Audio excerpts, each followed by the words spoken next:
right.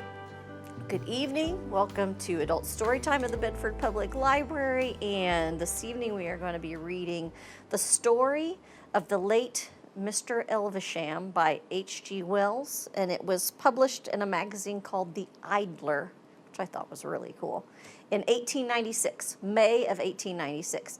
And from this publication and then on as he wrote, dozens of classic short tales came about that kind of laid the foundation for modern science fiction, right? So went from a lot of fantasy and magic when they wrote about, fictitious places and that kind of, and people and things. And he kind of shifted gears in literature, and we started, adding in that element of science and logic and that kind of thing, and moved away from the magic and moved more into science. So that's why he's kind of an iconic figure in literature, because it was like the birth of science fiction with H.G. Wells. So, and it's always a little creepy too, which is kind of cool. So as long as you dig that, we're all right. All right, there we go. Again, copyrighted in 1897. I sat this story down, not expecting it will be believed, but, if possible, to prepare a way of escape for the next victim. He, perhaps, may profit by my misfortune. My own case, I know, is hopeless, and I am now in some measure prepared to meet my fate. My name is Edward George Eden. I was born at Trentham in Staffordshire, my father being employed in the gardens there. I lost my mother when I was 3 years old, and my father when I was 5. My Uncle George Eden then adopting me as his own son. He was a single man, self-educated, and well known in Birmingham as an enterprising journalist. He educated me generously, fired my ambition to succeed in the world, and at his death, which happened 4 years ago, left me his entire fortune, a matter of about £500 after all outgoing charges were paid. I was then 18, and he advised me in his will to expend the money in completing my education. I had already chosen the profession of medicine, and through his posthumous generosity and my good fortune in a scholarship competition, I became a medical student at University College London. At the time of the beginning of my story, I lodged at University Street in a little upper room, very shabbily furnished and draughty, overlooking the back of Shoolbred's premises. I used this little room both to live in and sleep in, because I was anxious to eke out my means to the very last shilling's worth. I was taking a pair of shoes to be mended at a shop in the Tottenham Court Road when I first encountered the little old man with a yellow face with whom my life was now become so inextricably entangled. He was standing on the curb and staring at the number on the door in a doubtful way as I opened it. His eyes, they were dull gray eyes and reddish under the rims, fell to my face, and his countenance immediately assumed an expression of corrugated amiability. "You come," he said, "apt to the moment. I had forgotten the number of your house. How do you do, Mr. Eden?" I was a little astonished at his familiar address, for I'd never set eyes on the man before. I was a little annoyed, too, at his catching me with my boots under my arm. He noticed my lack of cordiality. "Wonder who the deuce I am, eh? A friend, let me assure you. I have seen you before, though you haven't seen me. Is there anywhere we can talk?" And I hesitated. The shabbiness of my room upstairs was not a matter for every stranger. "Perhaps," said I, "we might walk down the street. I'm unfortunately prevented," gesture explained the sentence before I had spoken it. "Oh, the very thing," he said, "and face this way and then that, the street. Which way shall we go?" I slipped my boots down in the passage. "Look here," he said abruptly, "this business of mine is a rigmarole. Come and lunch with me, Mr. Eden. I'm an old man, a very old man, and not good at explanations. And what with my piping voice and the clatter of the traffic—" He laid a persuasive skinny hand that trembled a little upon my arm. I was not so old that an old man might not treat me to a lunch. Yet at the same time I was not altogether pleased by this abrupt invitation. "I had rather," I began. "But I had rather," he said, catching me up, "and a certain civility is surely due to my gray hairs." And so I consented and went with him. He took me to Blavatsky's. I had to walk slowly to accommodate myself to his paces, and over such a lunch as I had never tasted before, he fended off my leading questions, and I took a better note of his appearance. His clean-shaven face was lean and wrinkled, his shriveled lips fell over a set of false teeth, and his white hair was thin and rather long. He seemed small to me, though, indeed, most people seem small to me, and his shoulders were rounded and bent, and watching him, I could not help but observe that he too was taking note of me, running his eyes with a curious touch of greed in them over me, from my broad shoulders to my sun-tanned hands, and up to my freckled face again. "And now," said he, as we lit our cigarettes, "I must tell you of the business in hand. I must tell you, then, that I am an old man, a very old man." He paused momentarily. "And it happens that I have money that I must presently be leaving, and never a child have I to leave it to.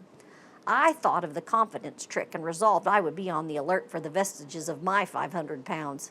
He proceeded to enlarge on his loneliness and the trouble he had had to find a proper scholarship or library, and I have weighed this plan and that plan, charities and institutions, and I've come to this conclusion at last." He fixed his eyes on my face, "that I will find some young fellow, ambitious, pure-minded, and poor, healthy in body and healthy in mind, and in short, make him my heir. Give him all that I have," he repeated. "Give him all that I have, so that he will suddenly be lifted out of all the trouble and struggle in which his sympathies have been educated, to freedom and influence." I tried to seem disinterested. With a transparent hypocrisy, I said, "Oh, and you want my help, my professional services, maybe, to find that person?" He smiled and looked at me over his cigarette, and I laughed at his quiet exposure of my modest pretense. "What a career such a man might have," he said. "Fills me with envy to think how I have accumulated that another man may spend. But there are conditions, of course, burdens to be imposed. He must, for instance, take my name. You cannot expect everything without some return, and I must go into all the circumstances of his life before I can accept him. He must be sound. I must know his heredity, how his parents and grandparents died, have the strictest inquiries made into his private morals." This modified my secret congratulations a little. "And do I understand," said I, "that I—" "Yes," he said almost fiercely, you! I answered never a word. My imagination was dancing wildly. My innate skepticism was useless to modify its transports. There was not a particle of gratitude in my mind. I did not know what to say, nor how to say it. "But why me in particular?" I said at last. "He had chanced to hear of me from Professor Hosler," he said, "as a typically sound and sane young man, and he wished, as far as possible, to leave his money where health and integrity were assured." That was my first meeting with the little old man. He was mysterious about himself. He would not give his name yet. He said, and after I had answered some questions of his, he left me at the Vlivitsky portal. I noticed that he drew a handful of gold coins from his pocket when it came to paying for the lunch. His insistence upon bodily health was curious, and in accordance with an arrangement we had made, I applied that day for a life policy in the Loyal Insurance Company for a large sum, and I was exhaustively overhauled by the medical advisors of that company in the subsequent week. Even that did not satisfy him, and he insisted I must be re-examined by the great Dr. Henderson. It was Friday in Whitsun before he came to a decision. He called me down quite late in the evening, nearly 9 it was, for cramming chemical equations for my preliminary scientific examination. He was standing in the passage under the feeble gas lamp, and his face was a grotesque interplay of shadows. He seemed more bowed than when I had first seen him, and his cheeks had sunk in a little. His voice shook with emotion. "Everything is satisfactory, Mr. Eden," he said. "Everything is quite satisfactory. And this night, of all nights, you must dine with me and celebrate your ascension." He was interrupted by a cough. "You won't have long to wait either," he said, wiping his handkerchief across his lips and gripping my hand with his long, bony claw that was disengaged. "Certainly not very long to wait." He went into the street and called a cab. I remember every incident of that drive vividly. The swift, easy motion, the vivid contrast of gas and oil and the electric light, the crowds of people in the streets, the place in Regent Street to which we went, and the sumptuous dinner we were served there. I was disconcerted at first by the well-dressed waiters' glances at my rough clothes, bothered by the stones of the olives, but as the champagne warmed my blood, my confidence revived. At first, the old man talked to himself. He'd already told me his name in the cab. He was Egbert Elvesham, the great philosopher, whose name I had known since I was a lad at school.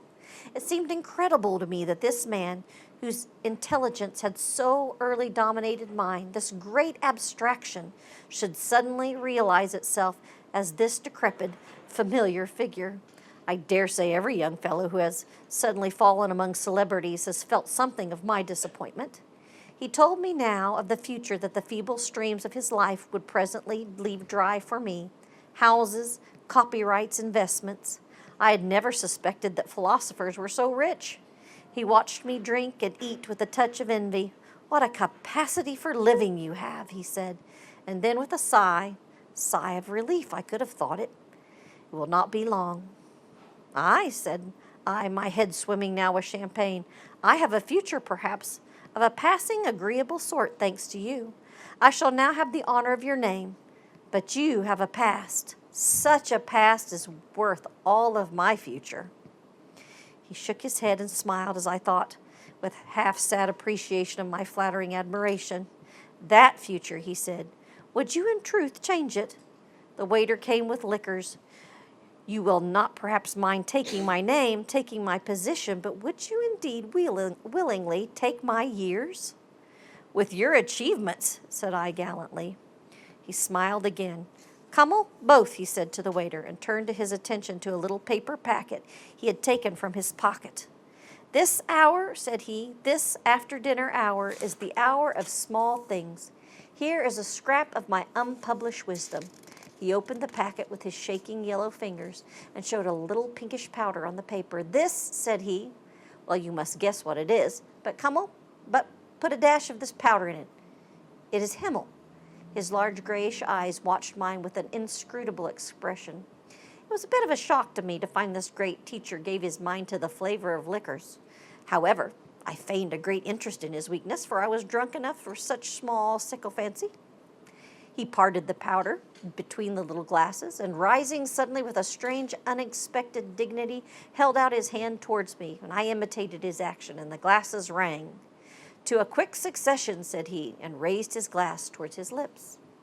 "Not that," I said hastily, "not that." He paused, with the liquor at the level of his chin, his eyes blazing into mine.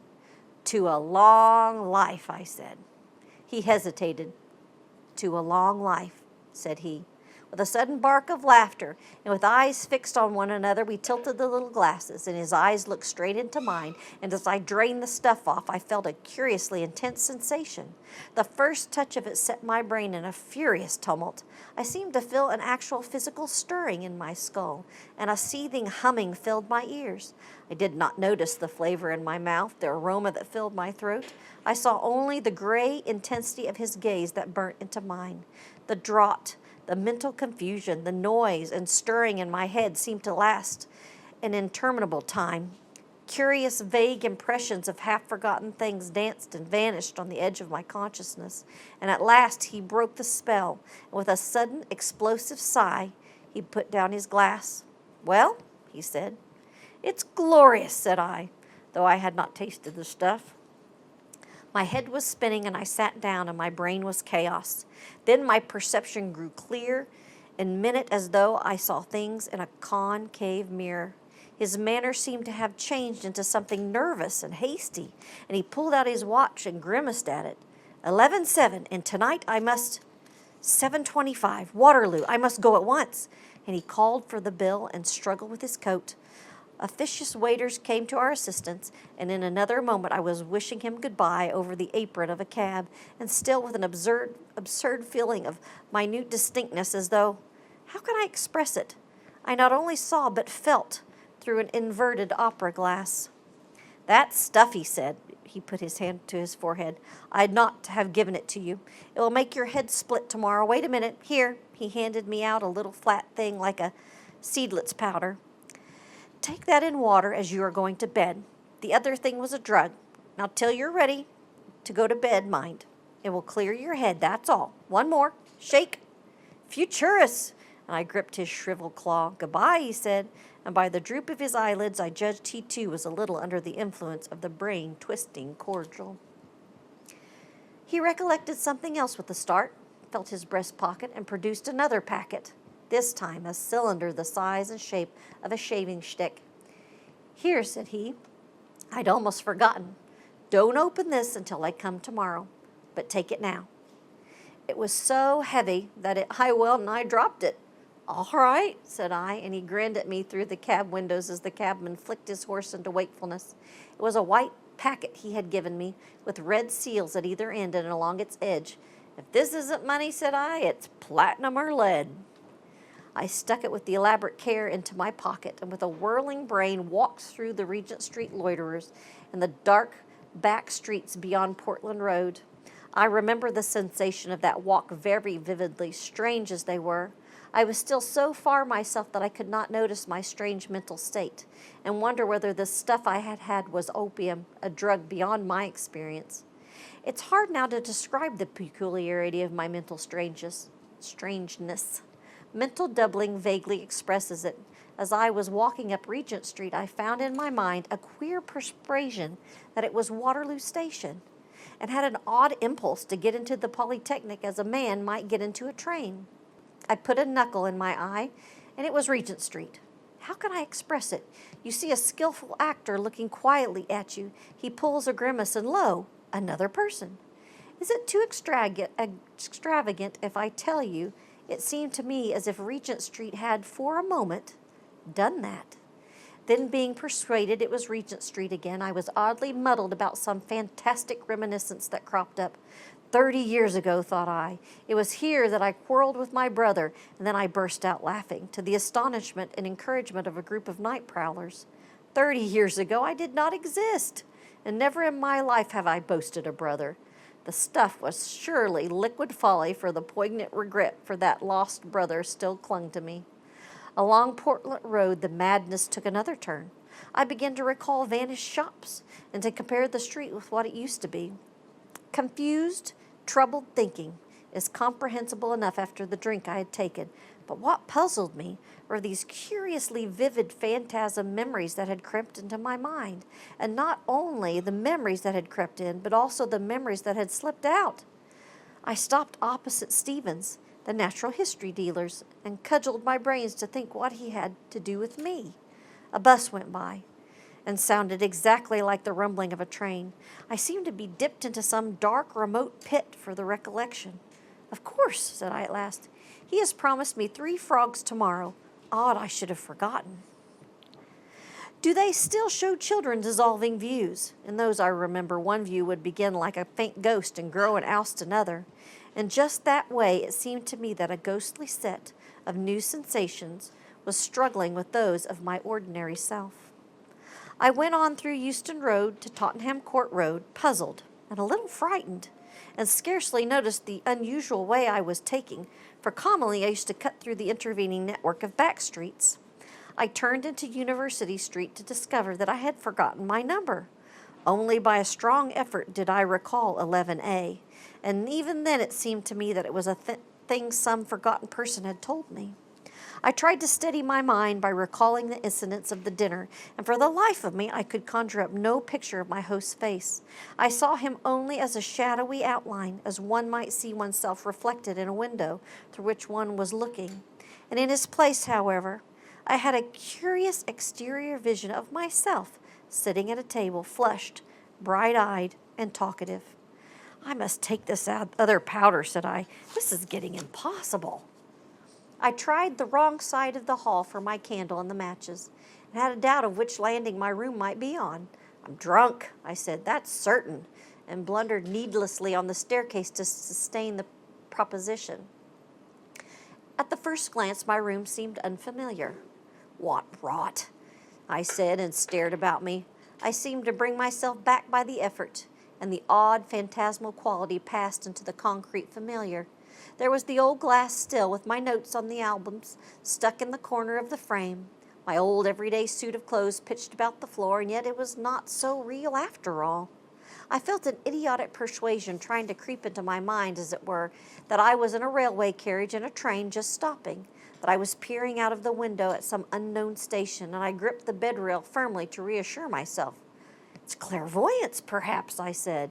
I must write to the Physical Research Society.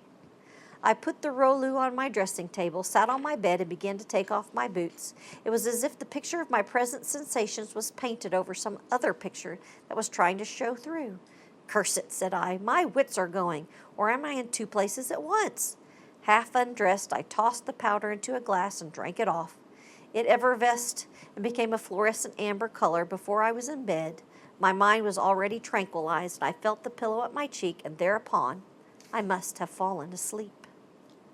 I woke abruptly out of a dream of strange beasts and found myself laying on my back. Probably everyone knows that dismal emotional dream from which one escapes awake indeed, but strangely cowed.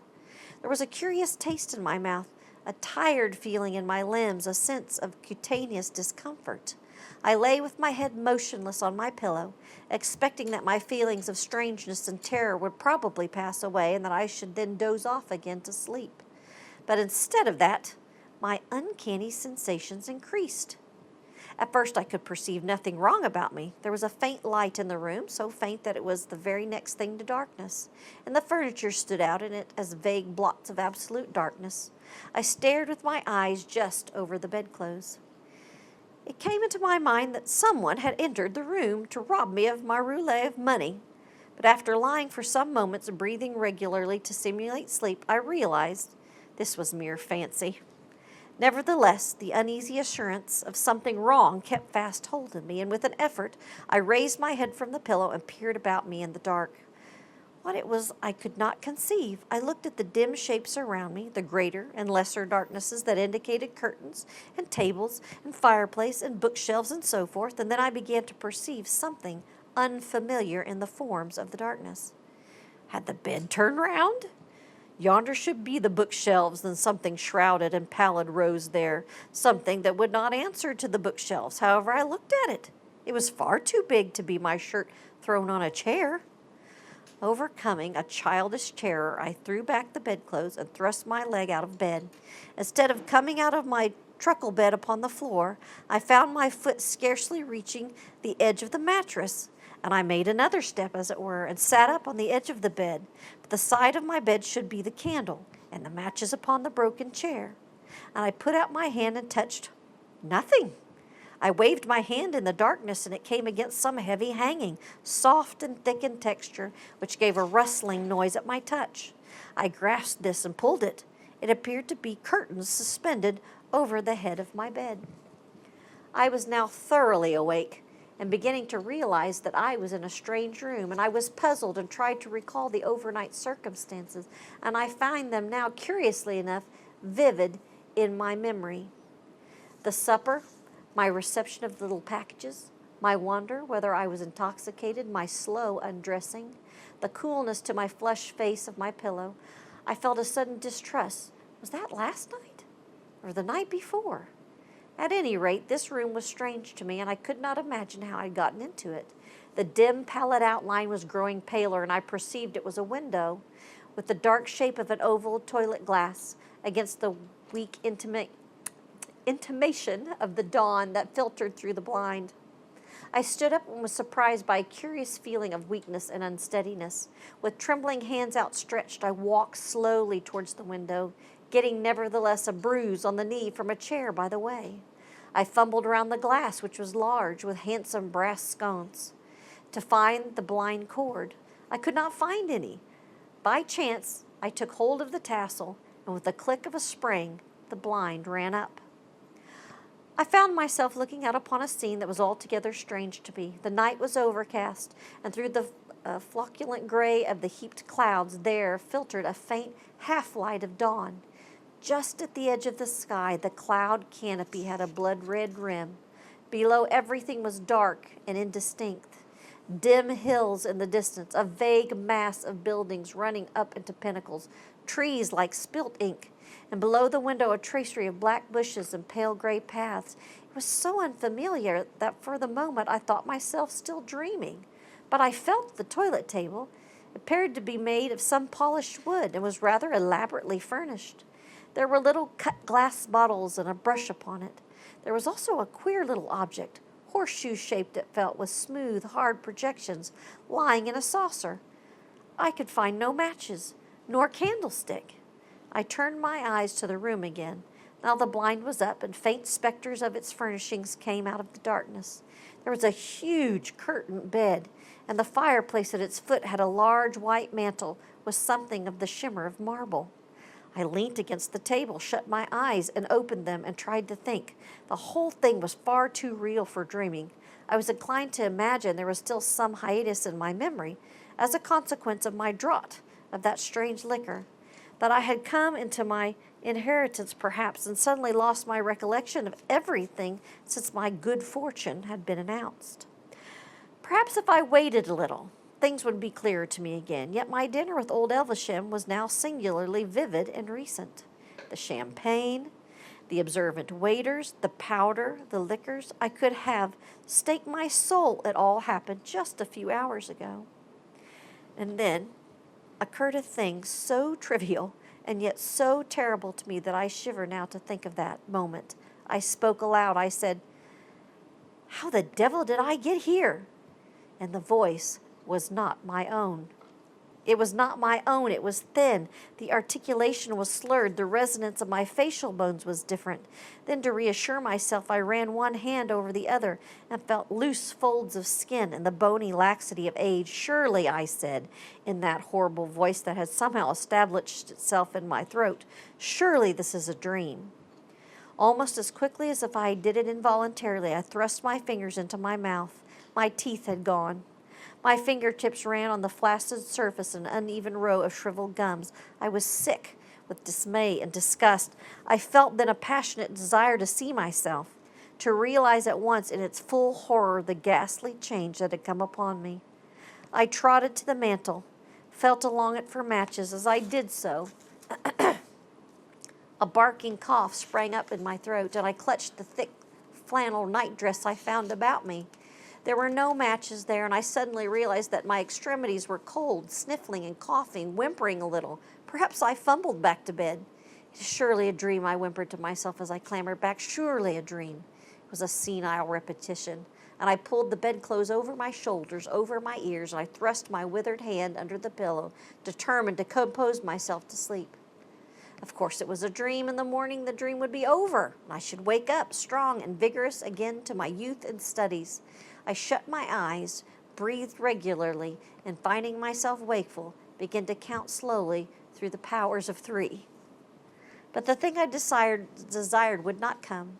I could not get to sleep, and the persuasion of an inexorable reality of the change that had happened to me grew steadily. Presently I found myself with my eyes wide open and the powers of 3 forgotten, and my skinny fingers upon my shriveled gums. I was indeed suddenly and abruptly an old man. I had in some unaccountable manner followed through my life and come to old age in some way. I had been cheated of all the best of my life, of love, of struggle, of strength and hope. I groveled into the pillow and tried to persuade myself that such hallucination was possible. Imperceptibly, steadily, the dawn grew clearer, and at last, despairing of further sleep, I sat up in bed and looked about me.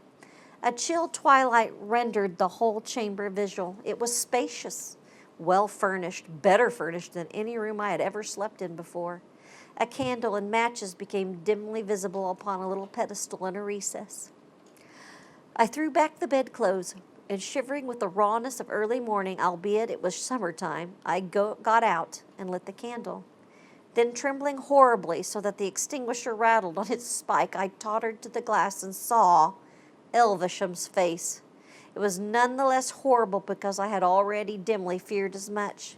He had already seemed physically weak and pitiful to me, but seen now, dressed only in a coarse flannel nightdress that fell apart and showed the stringy neck, straggling tail of dirty gray hair and the rheumy, bleary eyes, the quivering, shriveled lips, and the lower displaying a gleam of the pink interior lining, and those horrible dark gums showing. You who are mind and body together at your natural years cannot imagine what this fiendish imprisonment meant to me.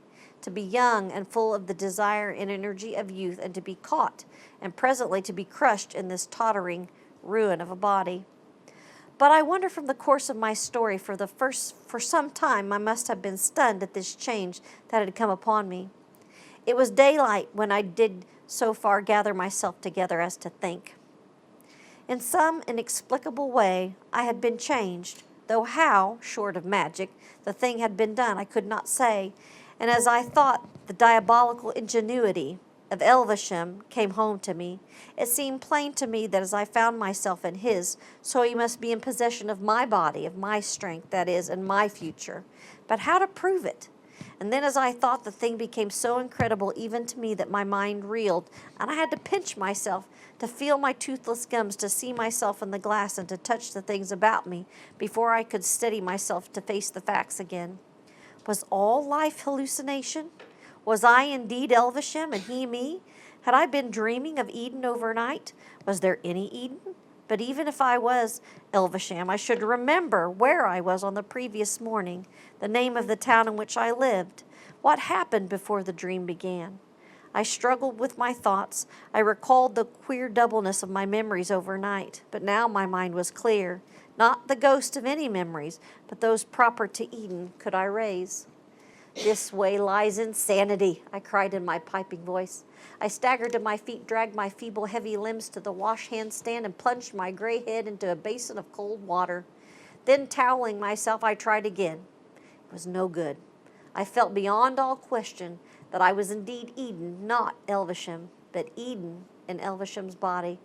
Had I been a man of any other age, I might have given myself up to my fate as one enchanted, but in this skeptical days miracles do not pass current.